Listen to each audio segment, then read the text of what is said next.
আজ নিজের শহরটা খুব অচেনা লাগছে। ব্যাগটা কাঁধে নিয়ে যখন দরজার কাছে দাঁড়ালাম, ওর ভেজা চোখের দিকে আমি তাকাতে পারিনি। মানুষ বলে সংসার চালানোর জন্য বাইরে যেতে হয়, টাকা কামাতে হয়, কিন্তু এই এক চিলতে সুখের জন্য যে কতটা বুকের ভেতরটা ছেড়ে যায় তা কেবল সেই জানে যে নিজের কলিজাটাকে ঘরে ফেলে রেখে জীবনটা টানে পরবাসে পা বাড়ায়।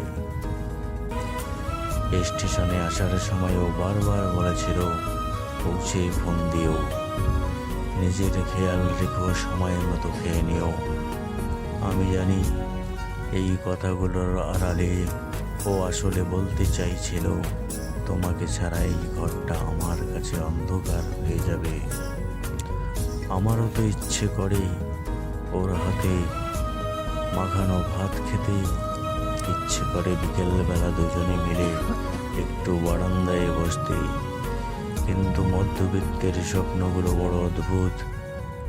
প্রিয় মানুষের সাথে থাকার চেয়ে প্রিয় মানুষের মুখে হাসি ফোটানোর জন্য দূরে থাকাটাই যেন আমাদের নিয়তি হয়ে দাঁড়িয়েছে। যাদের জন্য যাচ্ছি তাদের ছেড়ে থাকাই হলো পৃথিবীর সব থেকে বড় শাস্তি। পকেটে হয়তো টাকা আসবে, কিন্তু এই যে কয়েকটা মাস ওকে ছাড়া কাটবে, এই শূন্যতা কি কোনো টাকায় পূরণ হয়? ঘর থেকে যখন বের হই মনে হচ্ছিল শরীরের একটা অংশ পেছনে ফেলে যাচ্ছি। ট্রেনটা যত এগোচ্ছে দূরত্ব বাড়ছে ঠিকই, কিন্তু মনটা পড়ে আছে ওই চেনা বারান্দায়, যেখানে ও এখনো হয়তো দাঁড়িয়ে আমার পথের দিকে তাকিয়ে আছে।